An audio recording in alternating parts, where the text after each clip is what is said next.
The message arrived on a quiet Tuesday morning at the United Earth Defense Command. At first, the communications officers thought it was a malfunction. Their screens filled with strange symbols that rippled and shifted before settling into clear English text. It was humanity's first official summons to the Galactic Council. President Thomas Reed stood at his office window in Washington, D.C., staring at the holographic projection of the message floating above his desk. His weathered face reflected both excitement and concern. After decades of watching the stars and wondering about alien life, humanity finally had its answer. But the timing felt strange. "Mr. President," said General Adams, a tall man with steel-gray hair who had served in 3 major peacekeeping operations, "our deep space monitoring stations picked up multiple ships entering the solar system. They're maintaining position just beyond Mars' orbit." Reed nodded slowly. "And our defense grid? Active but not engaged. We're following first contact protocols." The president smiled slightly. Earth had spent the last 50 years preparing for this moment, ever since the first hints of alien signals were detected. While some had pushed for immediate military response, cooler heads had prevailed. Earth's defense systems remained ready but non-threatening. "What do we know about this Galactic Council?" Reed asked, turning to face Dr. Miller, the head of Sinological Studies. The scientist adjusted her glasses, consulting her tablet. "From what we've decoded in their public broadcasts, they're a confederation of approximately 30 spacefaring species. They seem to pride themselves on their peaceful nature and diplomatic solutions." "Peaceful nature," General Adams snorted. "Then why did they park a fleet at our doorstep?" "Standard procedure, perhaps," Reed mused. "Or they're more cautious than their public face suggests." The meeting continued as Earth's leadership discussed their approach. Intelligence reports streamed in from their own deep space monitoring stations. The alien ships were impressive, but showed odd gaps in their design. No point defense systems, minimal shielding. They seemed built for show rather than combat. "They think we're harmless," Reed realized, reading between the lines of the formal invitation. "Their scans show our limited space presence, our focus on planetary defense rather than expansion. They see us as primitive but diplomatically promising." Dr. Miller nodded enthusiastically. "Their message refers to Earth as a developing peaceful world ready for integration. They've completely misread our military history, or chosen to ignore it," General Adams added grimly. "The question is, why summon us now?" Reed walked back to the window, watching the sunset paint the sky in shades of orange and purple. Somewhere up there, humanity's first real alien contact waited. Not just random signals or probe data, but actual alien civilizations with their own agendas and expectations. "They'll expect a response soon," Dr. Miller reminded them. The president straightened his jacket. "Then let's not keep them waiting. Prepare the diplomatic vessel. I'll represent Earth personally." "Sir," General Adams protested, "the security risks are necessary ones," Reed finished. "They've shown trust by entering our space peacefully. We'll return that trust while keeping our cards close to our chest." Within hours, Earth's response was transmitted, a formal acceptance of the Council's invitation. As preparations began for humanity's first official diplomatic mission to the stars, President Reed spent time in the National Archives, studying the histories of first contact between different human cultures. The lessons were clear. Misunderstandings could lead to disaster. "Let them think we're primitive," he told his advisors during the final briefing. "Let them believe we're just another peaceful species ready to join their community. But remember, we're peaceful not because we don't understand war, but because we understand it too well." As Earth's diplomatic vessel prepared for launch, carrying the president and a carefully chosen delegation, the planet's defense grid remained silently vigilant. Humanity would step onto the galactic stage appearing humble and diplomatic, while carrying the hidden wisdom of thousands of years of warfare and peace. The real question wasn't whether humanity feared war. It was whether the Galactic Council understood the true price of peace. The Galactic Council chamber took President Reed's breath away. The vast dome stretched hundreds of meters above, its crystalline surface showing the stars beyond.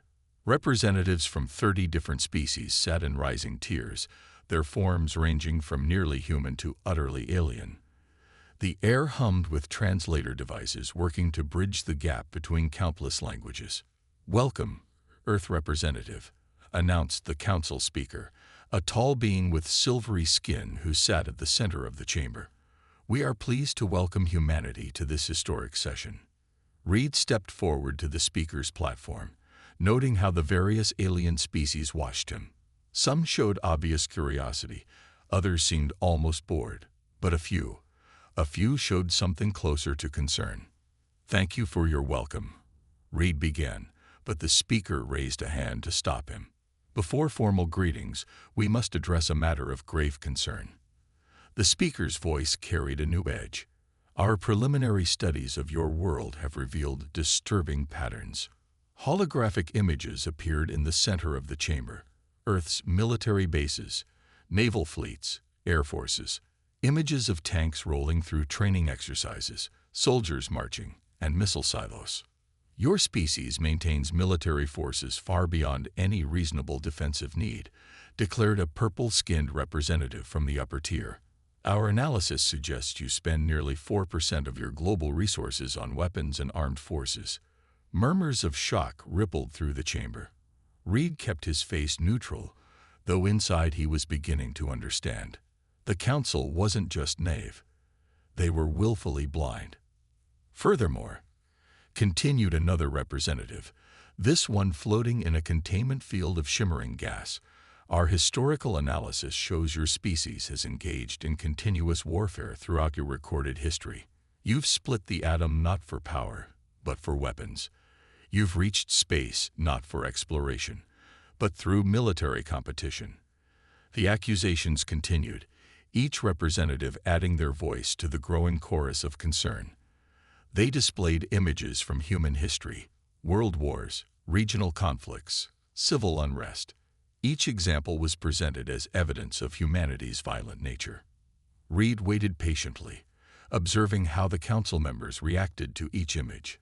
Most showed genuine horror, but a few showed something else.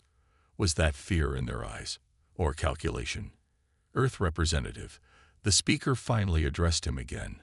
"How do you explain your species' obsession with military power? How can we trust a race that seems to thrive on conflict?"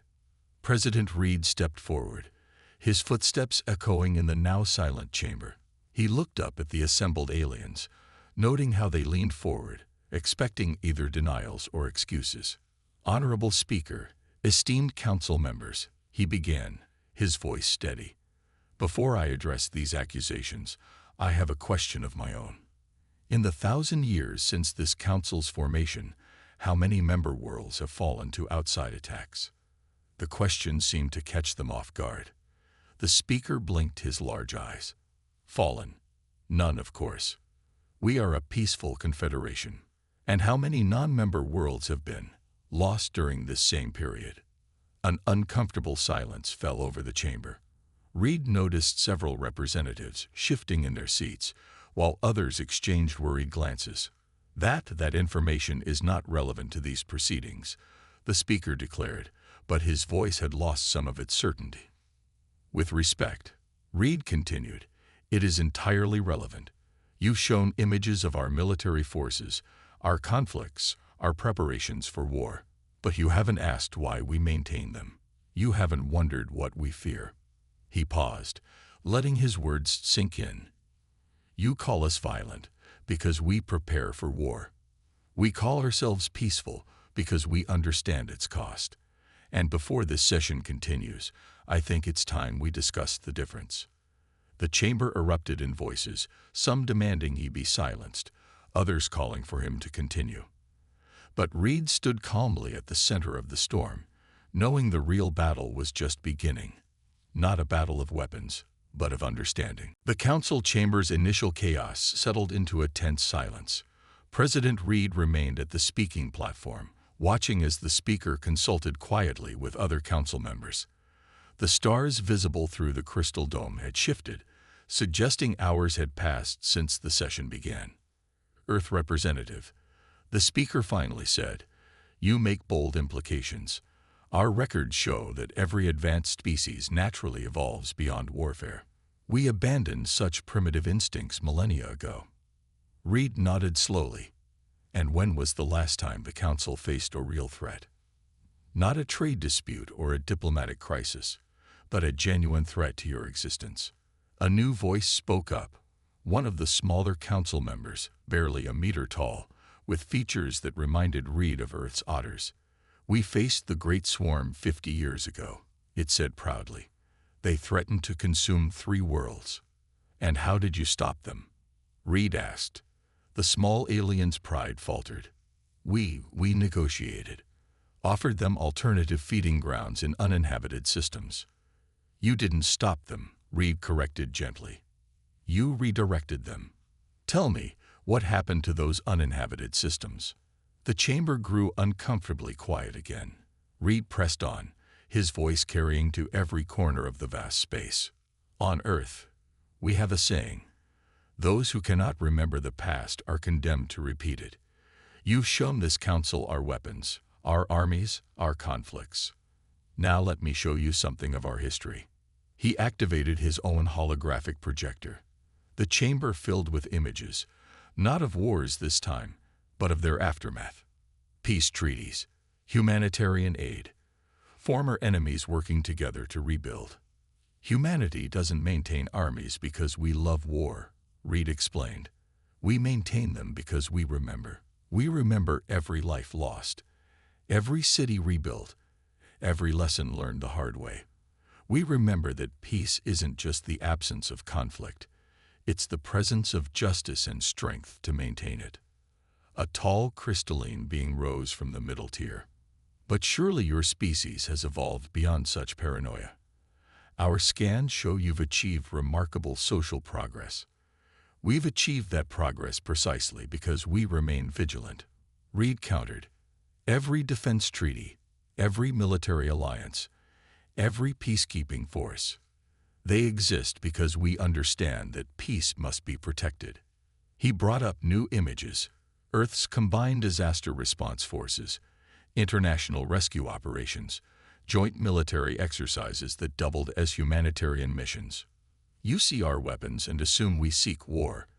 We see your undefended worlds and fear for your safety.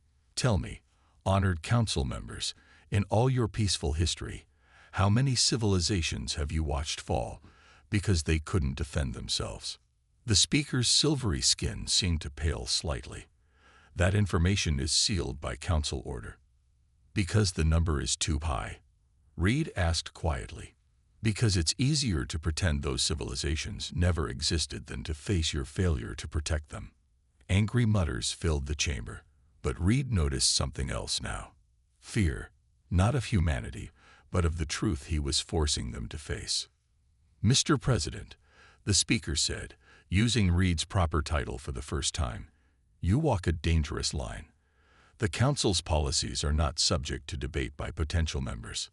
"No," Reed agreed. "But perhaps they should be. You invited humanity to join your community, but you never asked why we might want to. You never wondered what we might offer beyond another peaceful voice in your chamber." He straightened to his full height, his voice growing stronger. "You fear our capacity for war. You should. Every potential enemy fears it. That's why Earth hasn't faced a full-scale war in generations. But you've missed something far more important about humanity." The chamber hung on his words as Reed prepared to reveal the truth that would either earn humanity's place among the stars or mark them as outcasts forever. President Reed took a deep breath, looking at each section of the council chamber before speaking again. The tension in the room was thick enough to cut with a knife. "What you've missed about humanity," Reed continued, his voice clear and strong, "is that we don't just fear war. We fear what happens without it." He pressed a button on his console, and new holograms filled the chamber. They showed Earth's ancient ruins, lost civilizations, and fallen empires. Before humanity unified, we lost countless civilizations, not all to war. Some fell to complacency. Some fell to natural disasters they weren't prepared for. But most fell because they weren't ready when real threats appeared. The speaker leaned forward. And you believe this justifies maintaining weapons that could destroy worlds? No, Reed replied. It justifies maintaining the strength to protect worlds. He brought up new images: Earth's planetary defense grid, its early warning systems, its rapid response forces. Every weapon we create serves one purpose: deterrence. Every army we train has one mission: protection. A council member that looked like a floating crystal chimed in. But our records show your species has used these weapons on itself. Yes, Reed acknowledged. And each time we learned, we evolved. Not by pretending conflict doesn't exist, but by understanding it so deeply that we could prevent it. He displayed another set of images: international peace treaties, global cooperation initiatives, joint military exercises between former enemies. You see these weapons and armies as proof of violent intent. We see them as the price of true peace. Look closer at your own history, Reed challenged. How many civilizations reached out to you for help against aggressors? How many were told that the Council doesn't interfere in primitive conflicts? The chamber erupted in protests, but Reed raised his voice slightly, speaking over them. We've monitored your channels. We've decoded your transmissions. In the past century alone, 15 developing civilizations have gone silent in unclaimed space. The Council records mark them as natural extinctions. You dare to spy on Council communications? The speaker demanded, but his outrage seemed forced. We dare to learn from history, Reed corrected. Every human child learns about the civilizations we lost because we weren't prepared. We teach them about the wars we fought so they understand the value of peace. But we also teach them that peace without strength is just surrender waiting to happen. He brought up one final image: Earth's combined fleet, not in battle formation, but conducting a massive rescue operation after a natural disaster. This is what you've missed about humanity. Our weapons? They're not for conquest. Our armies? They're not for aggression. Everything we build, every soldier we train, every defense system we create serves one purpose: to protect those who cannot protect themselves. The chamber had gone completely silent. Reed could see the impact of his words on the council members' faces, some showing dawning understanding, others struggling with uncomfortable realizations. Humanity doesn't seek war, Reed said softly, but his voice carried to every corner of the chamber. We seek the strength to prevent it. And if the Council truly wishes to understand us, ask yourselves this: in all your peaceful history, how many innocent civilizations might still exist if you had done the same? An older council member, their features hidden beneath flowing robes, spoke up. And if we were to accept this philosophy of yours, what then? Reed smiled slightly. Then we offer something the Council has never had before: a member who understands that true peace isn't achieved by ignoring danger, but by being prepared to face it. A member who knows the cost of war so well that we will do anything to prevent it, except surrender our ability to fight it. The chamber erupted in discussion, but this time the tone was different. The fear and accusation had been replaced by something else: thoughtful consideration, and perhaps, just perhaps, the beginning of understanding. The council chamber's mood had shifted dramatically when an urgent message interrupted the proceedings. A junior aide rushed to the speaker, whispering something that made the tall alien's silvery skin pale even further. This session will take a brief recess, the speaker announced, but President Reed raised his hand. If this is about the 3 unregistered ships that just entered the system, Reed said calmly, we should discuss it here. After all, it's rather relevant to our conversation. The chamber erupted in shocked whispers. The speaker's composed facade cracked slightly. How could you possibly know? The same way we knew about the scout ships that tested Earth's defenses over the past 50 years, Reed replied. He activated his holographic display one more time, showing detailed scans of various alien vessels. We tracked every single one. We identified their capabilities, and we let them leave, carrying the message that Earth was primitive but peaceful. A large reptilian council member rose from their seat. Impossible. Our stealth technology is impressive, Reed agreed, but not perfect. You see, humanity had a head start. We spent centuries imagining alien threats, preparing for them, developing ways to detect them. When real aliens finally arrived, we were ready. The speaker tried to regain control. These accusations aren't accusations at all, Reed interrupted gently.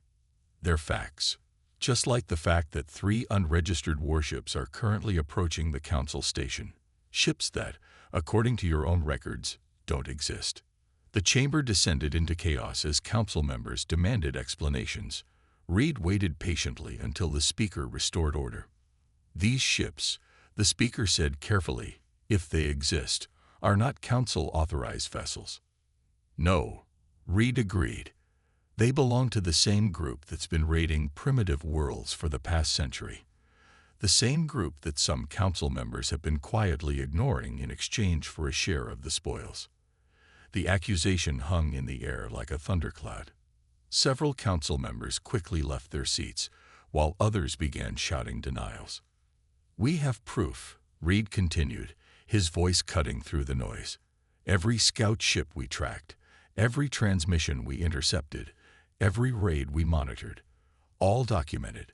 We watched as developing civilizations were stripped of resources, their populations enslaved or worse. We watched as the Council marked them as natural extinctions. He pressed another button, and the chamber's main display showed a massive data dump, coordinates, transmissions, ship movements, financial transactions, years of surveillance and intelligence gathering presented in undeniable detail. Humanity didn't build its defenses because we love war, Reed said into the stunned silence. We built them because we saw what happened to worlds that couldn't defend themselves. We maintained our armies because we knew that somewhere out there, real threats existed. The speaker had sunk into his chair, all pretense of control gone. Why? Why reveal this now? Because those 3 ships approaching us, they're about to learn the same lesson. Earth's defense fleet has been shadowing your station since we arrived. They're moving to intercept right now. As if on cue, new holographic displays showed Earth ships appearing seemingly out of nowhere, their advanced stealth systems dropping to reveal vessels far more sophisticated than anything the Council had seen before. We're not here to join a Council that turns a blind eye to suffering, Reed declared. We're here to help create one that actually protects the innocent. The choice is yours. Continue pretending that peace means ignoring evil, or stand with us and learn what real peace costs. The chamber fell silent as distant flashes of light indicated the battle beginning outside. Humanity had finally revealed its true face to the galaxy, not as warmongers, but as guardians. And the galaxy would never be the same. The battle ended as quickly as it began. Earth's ships disabled the raiders with surgical precision, their advanced weapons cutting through the attackers' shields like they weren't even there. The Council chamber watched in stunned silence as the primitive humans demonstrated combat capabilities far beyond anything they had imagined.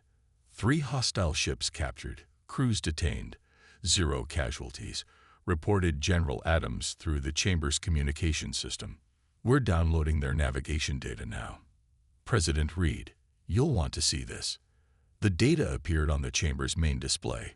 Dozens of hidden bases, hundreds of raid targets, and most stunning of all, a list of Council members who had helped cover up the attacks. This isn't just about catching raiders, Reed explained to the shocked Council. This is about changing how the galaxy handles threats. He turned to face the entire chamber.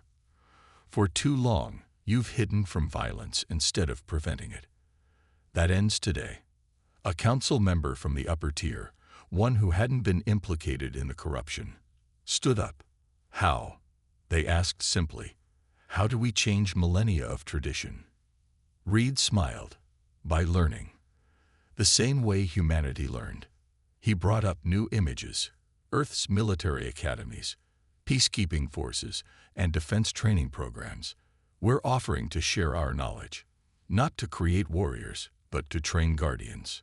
The speaker, who had been silent since the battle, finally found his voice.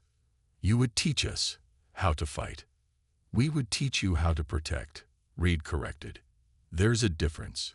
Fighting is easy.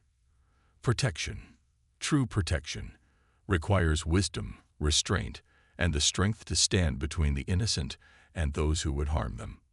Movement at the chamber's entrance drew attention as General Adams walked in, carrying the data crystal.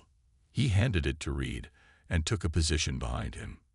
This crystal contains evidence of 23 developing civilizations currently under threat, Reed announced. Worlds that don't yet have the technology to defend themselves. Worlds that need protection. He placed the crystal on the speaker's podium. What happens next is up to the council. The chamber erupted in discussion, but this time the tone was different. Council members who had remained silent throughout the proceedings began to speak up, calling for change. Earth offers the following. Reed continued once the noise settled. First, we will help establish a galactic defense force, not for conquest, but for protection.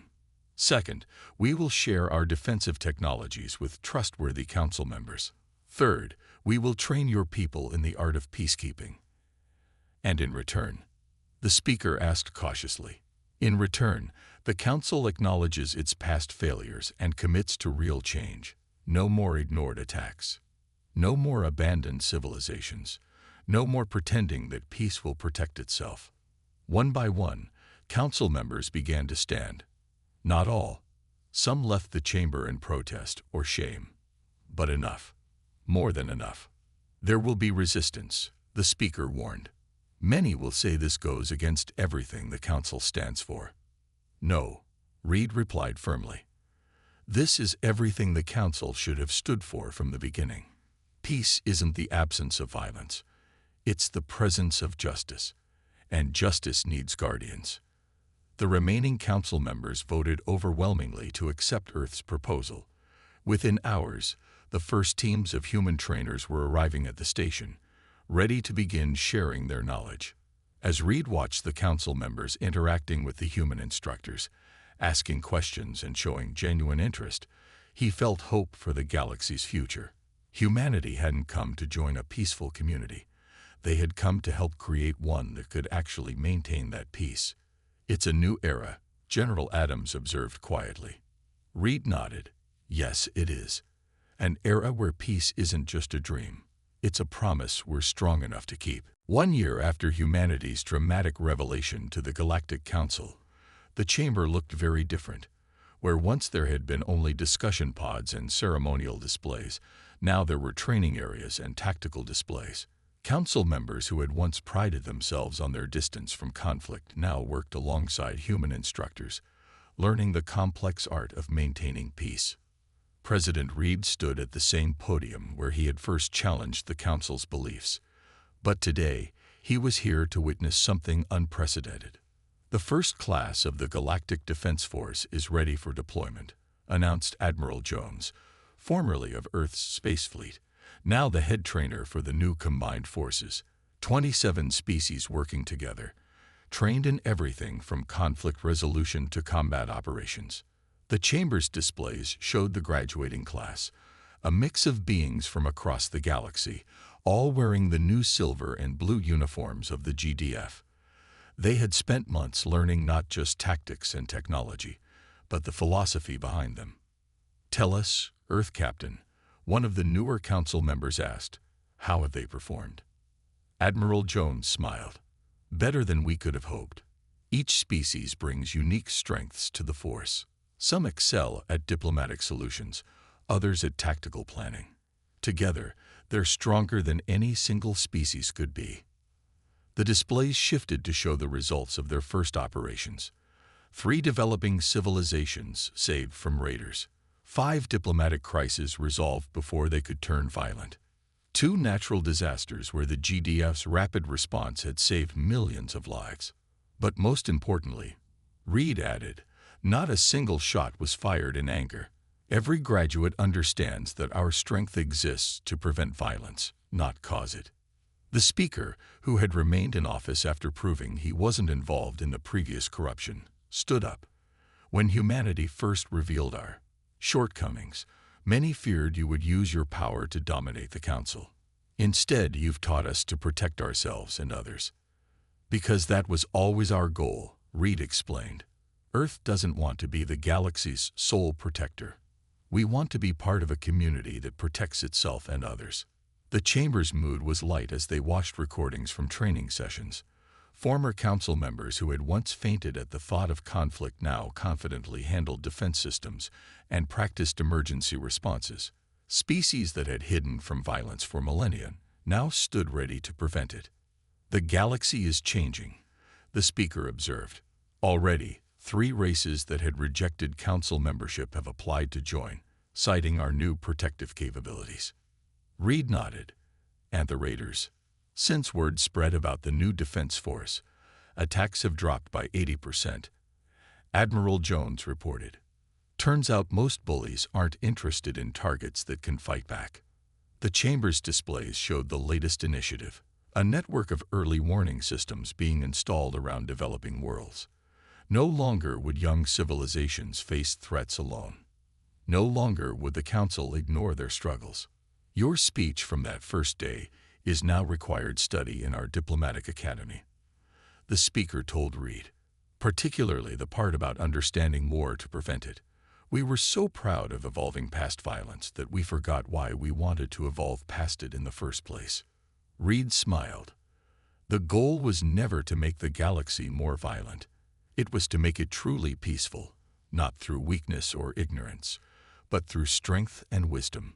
The displays showed one final image, the latest map of council space. Dozens of green dots indicated protected developing worlds, each with their own defense force contingent standing guard. A year ago, Reed concluded, the council feared humanity because we remembered war. Now the galaxy is safer because we helped others remember why war should be feared, and why peace must be protected. The chamber erupted in applause as the first GDF class took their oath of service. They swore not to seek violence, but to prevent it. Not to wage war, but to maintain peace. Not to conquer, but to protect. Humanity had changed the galaxy not by force, but by teaching others to be strong enough to choose peace.